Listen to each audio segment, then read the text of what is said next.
Good evening, everyone. We are back with yet another episode of Social Threads. Today, with us, we have three students from Lakshmipat Singhania Academy. We have Akshat Harbajanka, we have Anisita Shah, and we have Pranay Patni Jain with us. Social Thread is a platform where we provide students an opportunity to express their thoughts. Usually, when we witness, when we experience, or when we consume talk show content, we see that students become a mere receiving end where their opinions, their thoughts, their expressions are not covered in. Social Thread is an initiative where we try to enhance, inculcate, and offer an experience to students where they can express their opinions, their thoughts, and their experiences. With that, I'd like to introduce today's agenda or today's topic.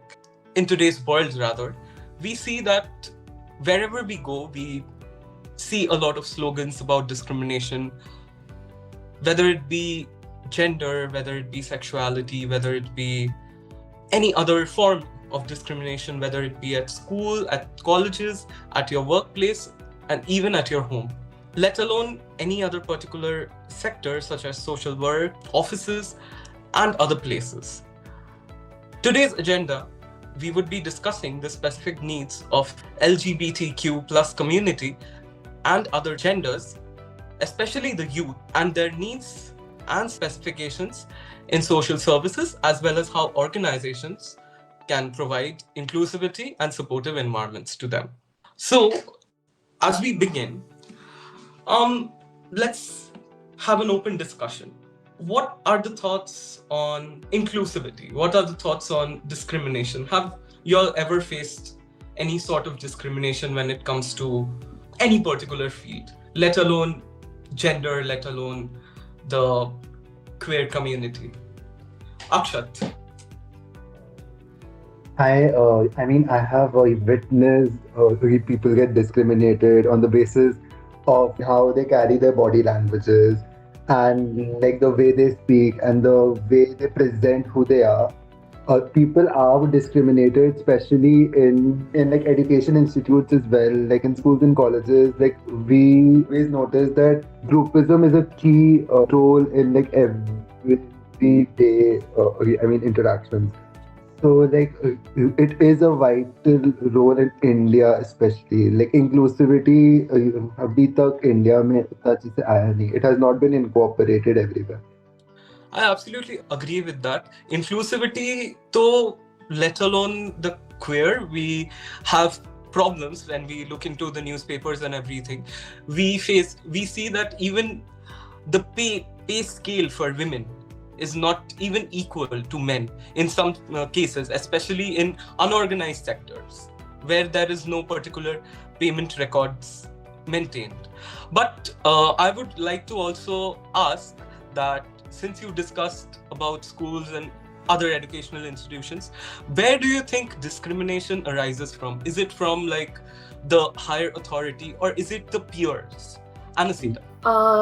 I've never personally faced like discrimination, but I have seen like among friends now, there's like this thing that people are in a group where like the toppers will be there, the so-called toppers, the so-called cool students, and the person who are like very quiet or like they don't know how to express themselves. They're like left behind. They're like on their own, all alone. Like they are being ignored by everyone else, and I think that plays a very like negative impact on the mental health as well.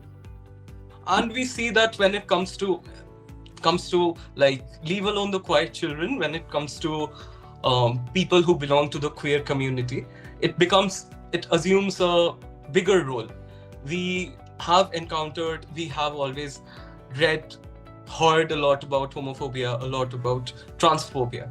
So have you ever witnessed anything of that sort? Any particular groupism where they are being discriminated, maybe in school or some other place, maybe not given the equal opportunity? Pranay. I have witnessed people getting discriminated, not exactly in a group or in a particular place, but Uh, I'll the maids that come to my house, I've seen my mother. She always gives them food in a different plate and different cups. I like almost every day ask her why she does it. She just said is that they are from a different caste. But then I feel she shouldn't do that. That's very true. In fact, there are many households which it is so stereotypical in us Indians that things have become very um normative. Like the things you said, that there are different cups, different plates you used for different people. It's very normative. It has become normal, as if it is the norm. So often when we go on streets, we witness a lot of transgender people begging. But in fact, if you ever have a conversation with them, you would realize that they probably come from a good background and they would have gotten the equal opportunity like any other person. How do you think we as a society can improve on this?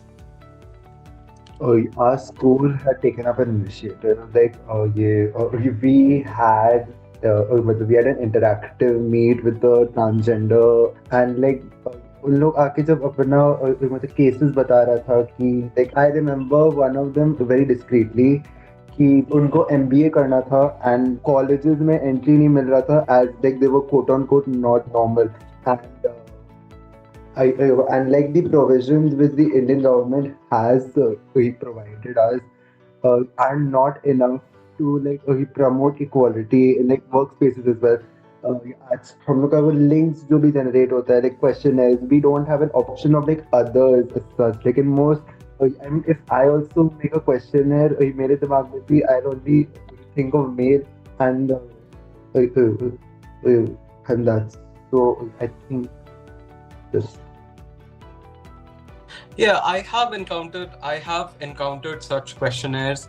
मैंने भी बहुत सारे questionnaires बनाए हैं, and when I have consulted people on them, their opinion is that इतना differentiation करके study करने का कोई ज़रूरत ही नहीं है. But often the things that we do not look at कि this particular community is actually facing a different kind of issue, a different kind of problem. So, Anasita, let me ask you, what do you think are the specific needs of the queer community, of women, or especially of people who are being discriminated in the society? What do you think are the specific needs? First and foremost, that a person who's in the society and they're being discriminated, they need respect.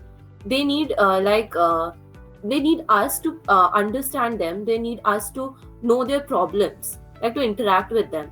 So I think that if we communicate, if we it's not possible, right, to change our thoughts in just one day. Ki how we'll accept them? We cannot do that. So slowly and gradually, we have to understand that as we are also in the society and they are also part of the society, we have to work together. We have to set certain boundaries with each other. Yeah, we will accept this. Yeah, it will take time, but we have to do it gradually. And we have to give them their rights which they are not getting. We have to provide them with in the schools they're not getting the admissions because of the gender quota. Then we can just have that in the schools and colleges, so they can also thrive with us. Why we will thrive alone? So I think that's something they need. Communication, that's very important. That's something new. I have always heard कि नहीं, equal rights देना चाहिए and ये करना चाहिए, वो करना चाहिए. But the thing that you pointed out is at a very micro level that comes to us कि communicate करना चाहिए, उनकी problems को समझना चाहिए. So Pranay, do you think that these individuals are getting any sort of platform to express themselves? Personally, I do think that social media has become a big catalyst. They are getting a platform to express their opinions, but I don't think that is as effective as anything else. Yeah, I too feel that social media is a very good platform, but What I believe is that they need representation at a higher level. They need representation at the state levels, in the Lok Sabha and the Rajya Sabha. Only then can they bring about acceptance. That is an excellent point to be noted. Again, I would like to place some highlight on a very personal level that I have seen, that usually people who have struggled a lot, who have faced a lot of problems while establishing themselves in society, in their associated work fields, they come out to help people a lot. A lot of social service comes from people out of empathy. So the queer community, women who have struggled a lot, transgender people who have struggled a lot, have always come out in the fields of social services. So what are your opinions on that? Are we being able to support them, even though they have overcome their problems, but they are trying to help others? So how do we as people, not only as a society, but as individuals, can do to help them in these aspects? Akshat. Uh, always we, I mean, I have been working with a school which especially transgenders who are willing to give their knowledge and insights on how they became who they are. So India has like a very slow and progressive like mindset. People are not ready to change. If like a small bill in the parliament has to get passed, it takes a numerous amount of time. So like bringing about a vital change in this day and age isn't quite efficient. People are becoming like within a constant, and like they are not willing to accept the new generation and like the new topics which are coming out, LGBTQ community especially. Yes, the problem that we have is very deep rooted. There are people who are unable to come out to the people, express themselves fully.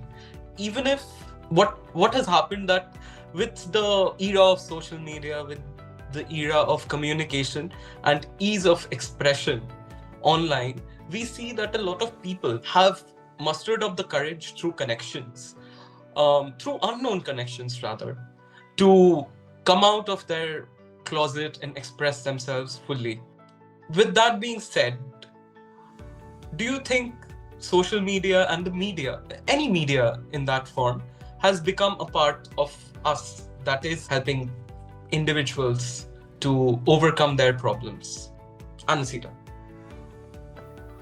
Yes, I think social media is playing a huge role. Like if you go on to Instagram or if you go on to YouTube, you will see a lot of people, like a lot of content creators who are like putting themselves out there, putting the skills which are like unknown to the world. They're like making a life, a living out of it. They're inspiring others to come up and to express themselves.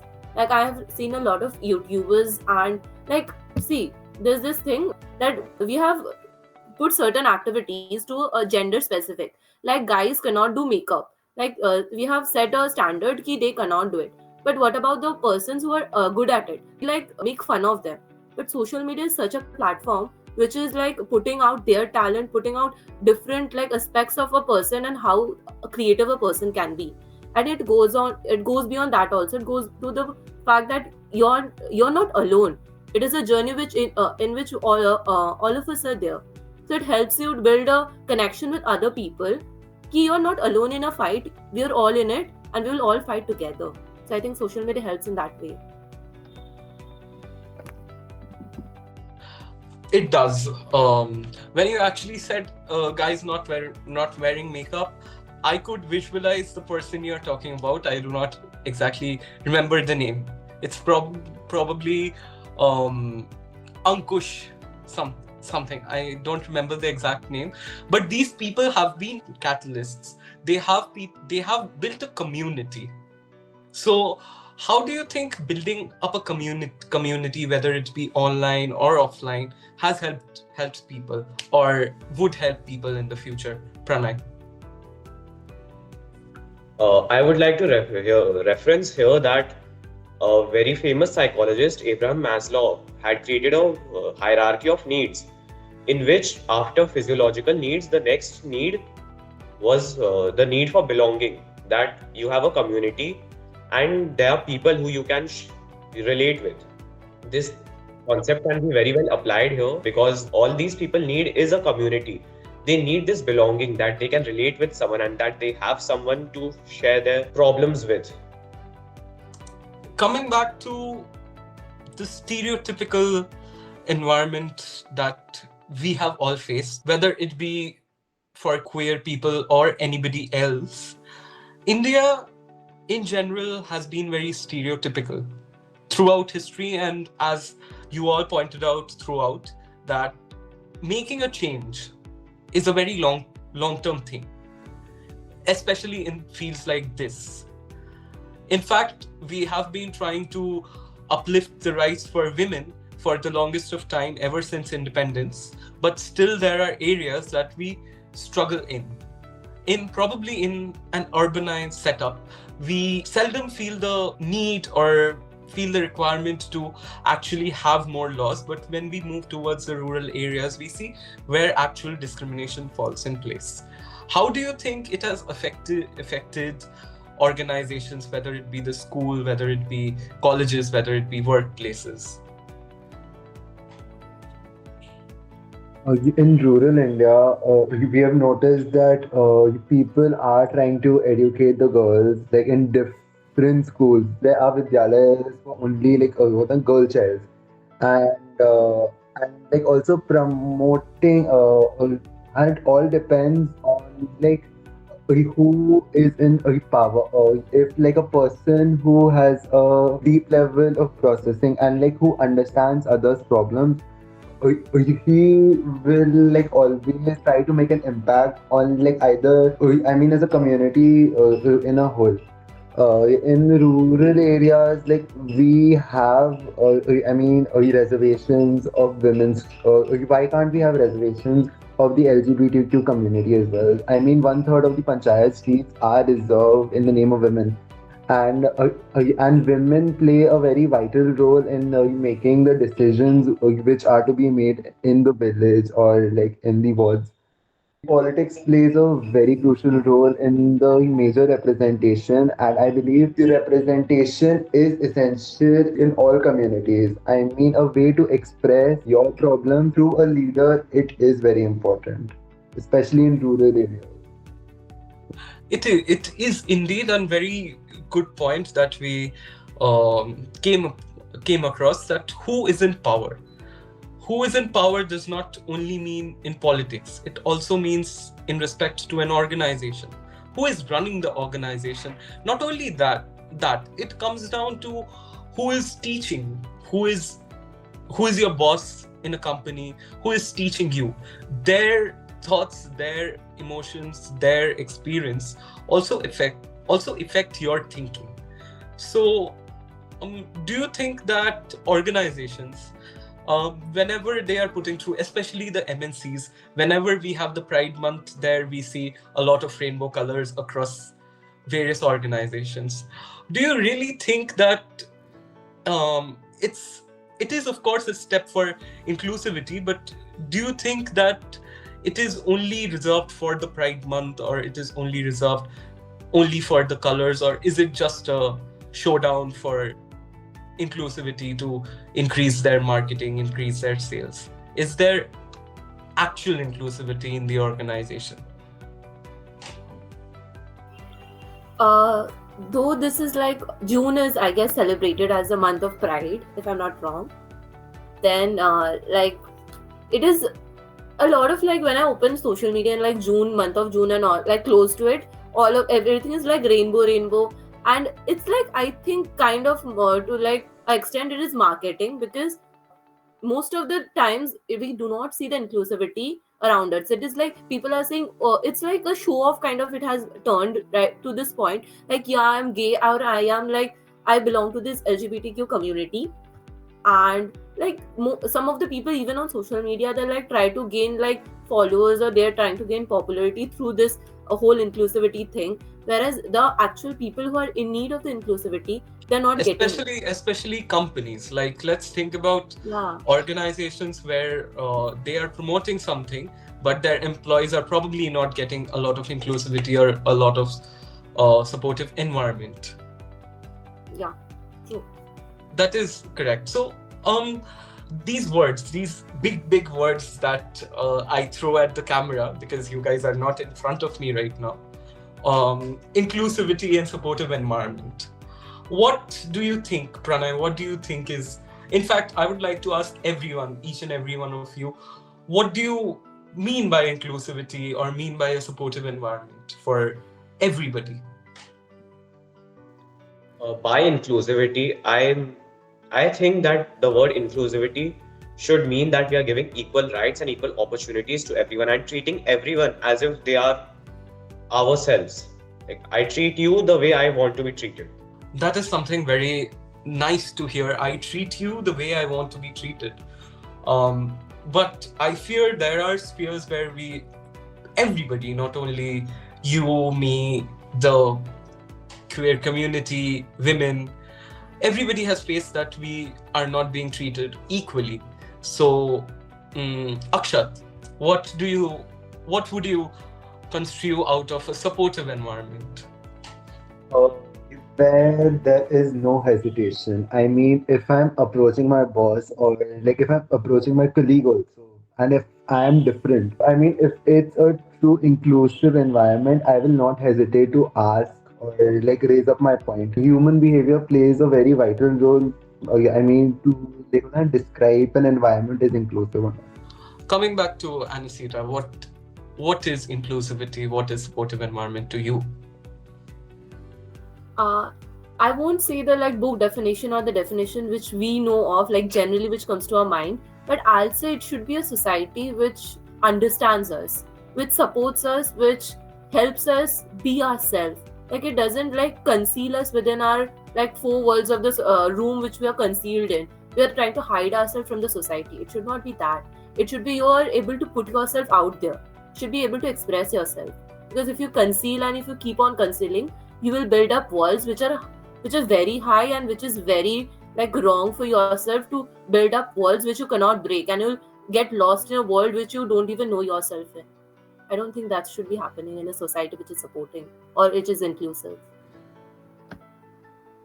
Um, I absolutely agree with whatever you all have said. I absolutely agree, and I truly see where these are coming from. But one thing that I read somewhere a few years back, it was probably a social media post again, during, I think during Pride Month, and it said that people, whether it be women, whether it be queer community, whether it be the specially abled, nobody wants to be treated as someone different, or nobody wants to be treated as someone special. They want to be treated as normal human being. They do not want that special treat.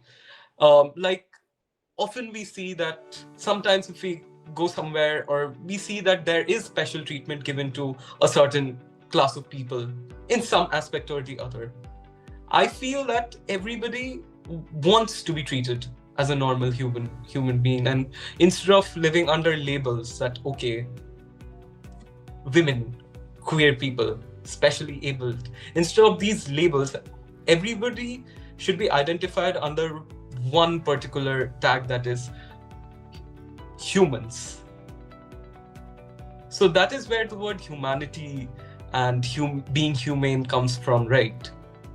So I would again like to bring upon a little bit of focus that we did discuss what is inclusivity and what is supportive environment. Let's talk about a little bit about how do we inculcate inclusivity? How do we do it at an individual level? What would you like to see? A change, probably from within you, probably in your friends, in your school, or somewhere of that sort. What are the things that you would like to see? I would like to say that with promoting inclusivity, as like a smallest task, like choosing a team, one must not only rely on the abilities of the people, rather like try to include everyone. Like if it's like a 20 people team, we should have like a diverse background of like players and like other people who are good in their respective domains. Also, schools can try to incorporate various webinars and like various events to promote inclusivity, where like we get to interact with, who are not included as a whole in, uh, the education system. Absolutely, absolutely. There's something that actually came into my mind while you were speaking. Do you think schools should take a more, I don't know, stringent initiative in spreading awareness about the queer community, about rights and privileges that every person should get? I would like to answer. Go ahead.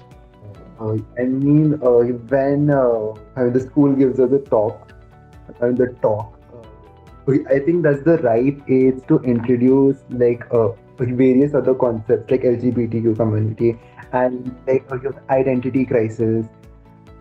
Yes, I agree. So, the recent changes that have taken place with schools, that while I was in school, there was no concept of like sex education or anything of that sort.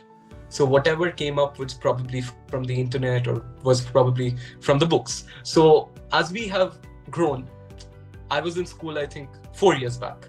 So as we have grown, we see that there are certain changes, there are certain positive elements that have been implemented. Anasita, what more would you like to see? School is a place like where we learn, okay, and beyond the textbook textual like things which we are learning, we need to learn like life skills. We need to learn how to behave, how to present ourselves in the society, how to put ourselves out there, because we are just narrowly like studying and studying. We do not after like 12th grade, I think most of the people, they're clueless, like where am I, what am I doing. They don't know how to put themselves out. So besides like textbook learning, we need to have like certain personality development, certain classes which will help us to like with our interests, hobbies, with our like helps to clear out our mind about the different concepts about which we are having like problems and all. So I think that should be something. That that is something that has to be there. That should be there, in fact. Pranay, do you think that implementing a lot more education, a lot more knowledge, education would be a wrong word in this case, but a lot more knowledge about queer people, a lot more knowledge about how things work. Like, often I have seen interviews where people have been told this is just a phase. So that has come from various sides where people do not know about it, right? So do you think that putting in a lot of information, a lot of knowledge about these things to people, not only the queer community, but everybody in general, would help us as a society fight homophobia or transphobia? I completely agree with what you said. We need to give out more information to students in the schools so that they start to accept the other people. But what I also think is that this education, this information should start right from the preschools. Like what we learn in our very young age influences us greatly. Like if we were taught from a young age that lying is bad, stealing is bad, since we were taught that from such a young age, we have taken it with us to where we are right now. So that is why I believe that we should start educating the children about the LGBTQ, about the queer people from a very young age so that they can reshape their minds to accept them right from the beginning.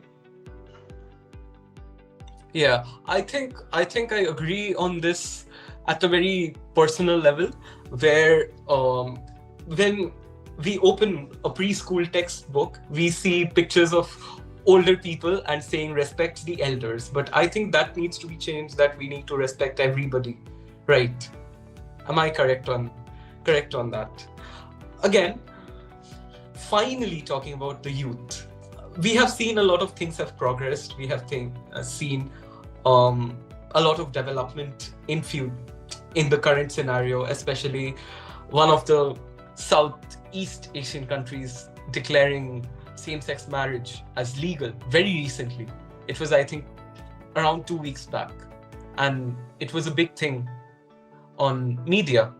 But do you think that these developments have actually helped the youth to come out of their closet, and how do you see the future of this?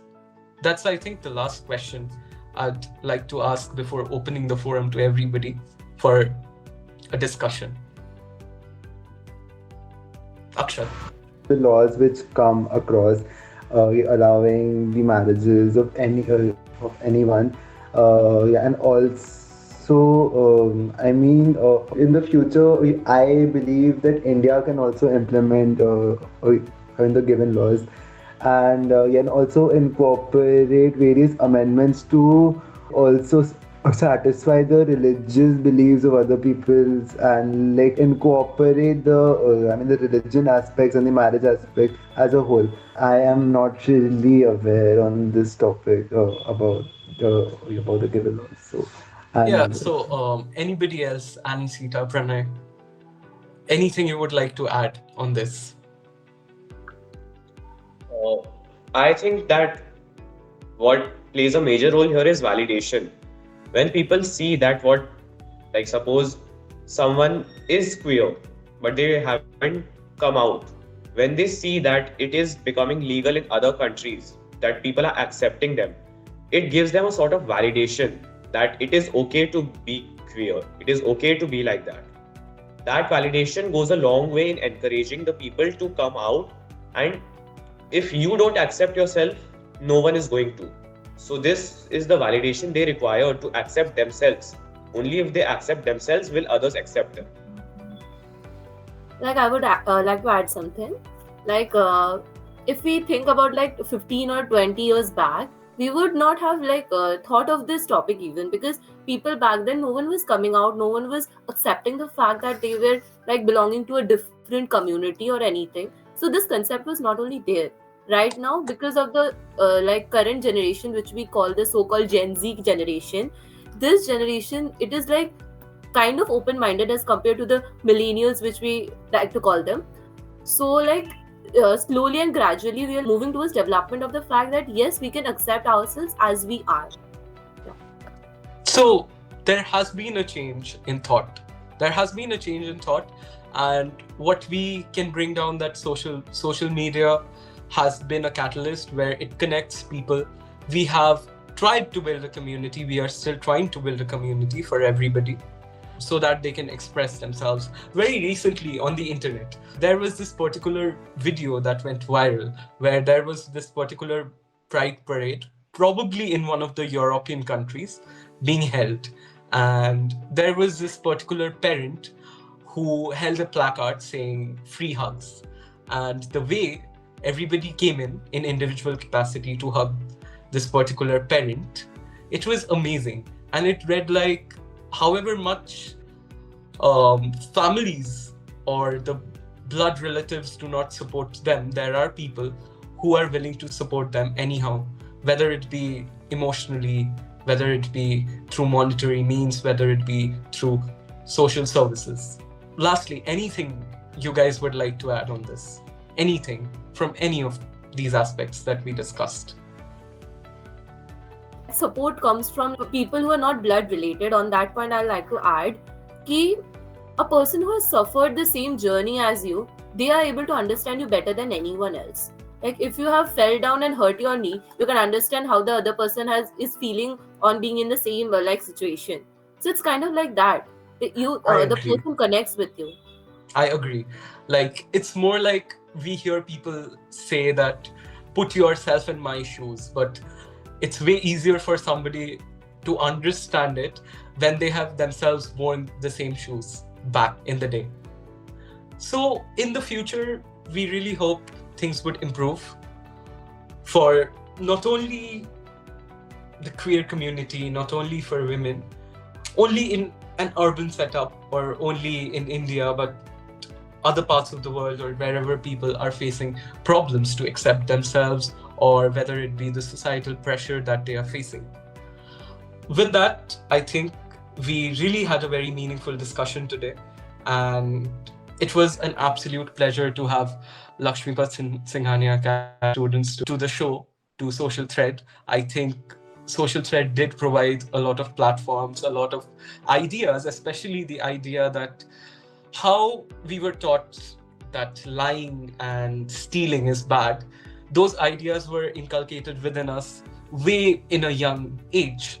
So the same, if respecting everybody, seeing everybody through equal eyes would be implemented from a very young age, it would affect. Of course, I would again like to point out that it would be difficult for very young children to understand concepts like lesbian, gay, transgender, and everything. But the least that they can understand is how to respect, how to greet everybody equally.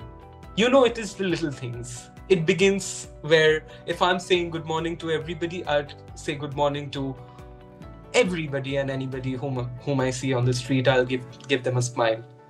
It's the little things that bring a change, that inculcate a change in the society. Of course, the topic that we had today is a very long-term aspect that we have to deal with as a society, as individuals. Of course, it's not that we sitting across the screen are totally 100% correct on things, whether it be me, whether it be you. We also are victims of stereotypical Indian culture, stereotypical thoughts that have been inculcated within us. Right. Finally, I would like to conclude by thanking my very dear students, Akshat, Ansita, and Pranay.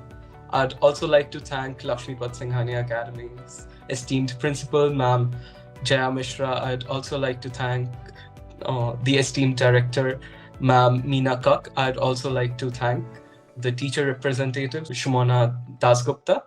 And finally, I'd like to thank Team Sangharsh. I'd like to thank the entirety of the team of Social Threads for bringing such a wonderful episode to our table, to your table. See you again. This is Shrish Datta. Thank you so much.